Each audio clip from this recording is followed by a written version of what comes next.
Selamat pagi anak-anak. Apa kabarnya hari ini kalian? Pak Guru akan menampingi anak-anak belajar peralatan perkakas tangan elektronika listrik dan non listrik mata pelajaran dasar-dasar program keahlian. Selamat menyaksikan ya. Simak baik-baik untuk menjawab LKPD yang akan kalian kerjakan di kerja kelompok nanti. Pernahkah kalian menggunakan peralatan perkakas tangan di rumah? Lalu peralatan perkakas tangan elektronika apa saja yang pernah kalian gunakan di rumah?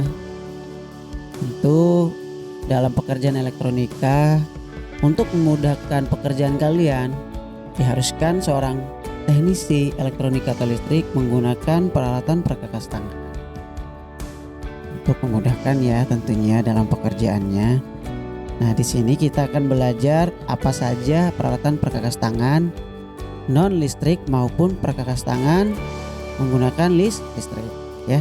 Jadi simak baik-baik ya. Peralatan perkakas tangan non listrik.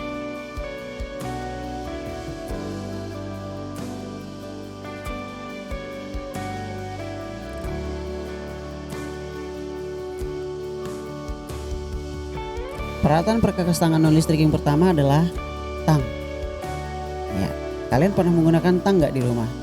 Jadi tang itu adalah salah satu hand tool yang memiliki fungsi utama sebagai penjepit atau penahan benda kerja. Dalam perkembangannya, tang mengalami perubahan dan penambahan fungsi. Alat ini tidak lagi sekedar berfungsi sebagai penjepit, tapi juga sebagai pemotong, bahkan bisa menjadi alat ukur dalam bidang kelistrikan.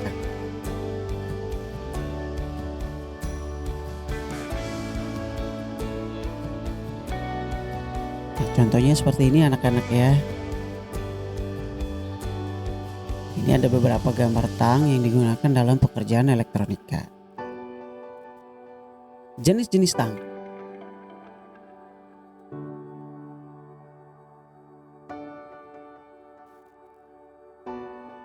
Jenis tang yang pertama adalah tang kombinasi. Tang ini sering digunakan dalam bidang teknik listrik karena memiliki banyak fungsi seperti pemotong kabel, pengupas kulit kabel, maupun melilit kabel. Karena multifungsi, tang ini dinamakan tang kombinasi. Seperti gunting khusus yang berfungsi memotong kabel maupun mengupas kulit kabel.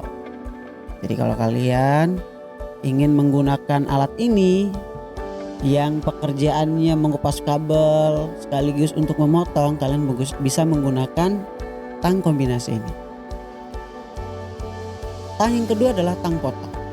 Jadi tang potong ini merupakan jenis tang yang sering digunakan dalam teknik listrik dan elektronika.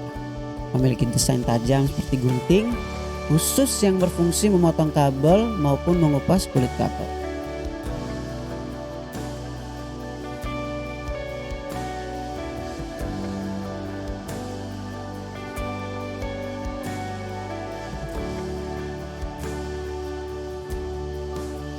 Dan ini contoh gambarnya anak-anak ya.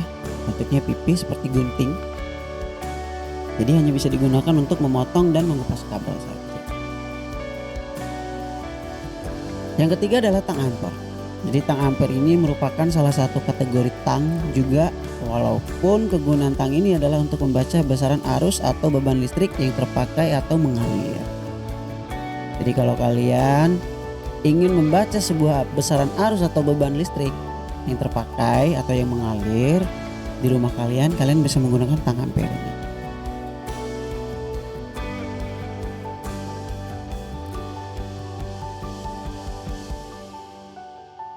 Bagaimana anak-anak? Paham ya tentang alat yang satu ini?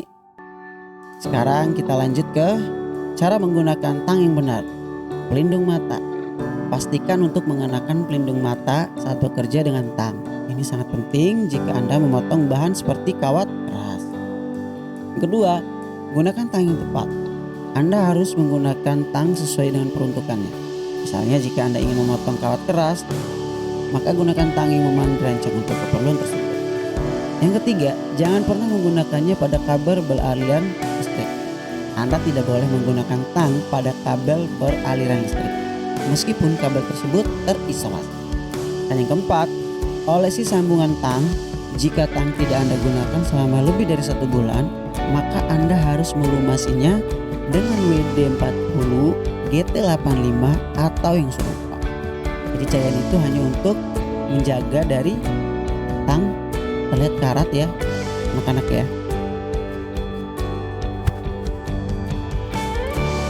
Peralatan perkakas tangan non listrik.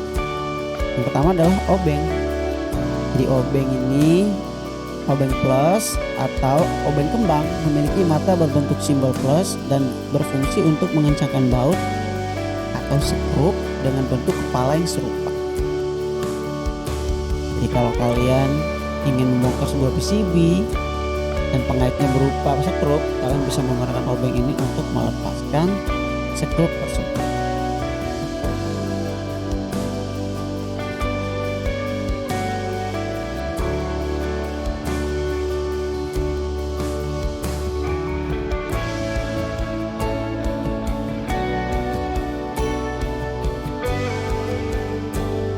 Obeng minus atau obeng pipi memiliki mata berbentuk simbol minus dan berfungsi untuk mengencangkan baut dengan bentuk kepala yang serupa.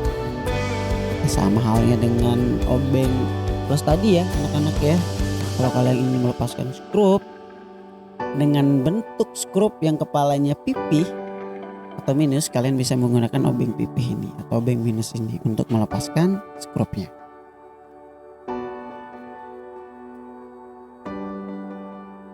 Dan ini contohnya ya anak-anak ya, contoh gambar dari obeng minus tersebut. Jenis-jenis obeng yang ketiga adalah obeng test pen.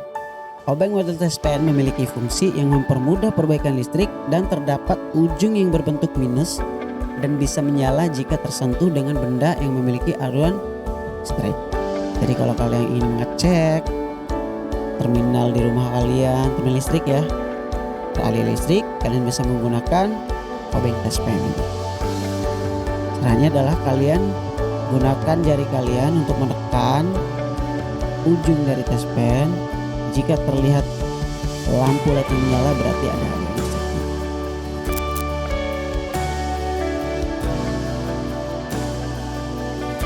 Atraktor adalah alat peralatan perkakas tangan yang membantu pekerjaan elektronika untuk melepaskan atau mencabut komponen elektronik dari PCB yang telah terpatri kuat. Jadi atraktor ini digunakan untuk menghisap ya atau mencabut timah ya, timah solder yang telah tertancap.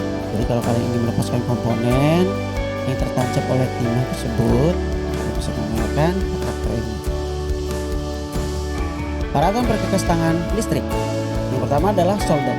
Jadi peralatan perkakas tangan yang membantu melelehkan timah dan mudah menempel pada komponen elektronika.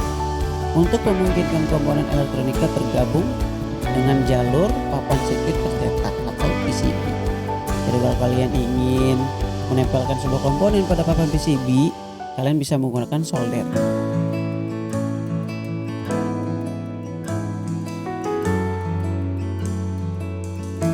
Oke anak-anak, mungkin itu saja peralatan perkakas tangan yang bisa Pak Guru jelaskan hari ini. Mudah-mudahan kalian menyimak dengan baik dan kalian bisa menjawab LKPD yang akan Pak Guru bagikan nanti. Dan jawabannya ada di video ini nih. Terima kasih banyak sudah menyaksikan video ini. Mudah-mudahan ilmunya bermanfaat buat kalian. Sampai jumpa.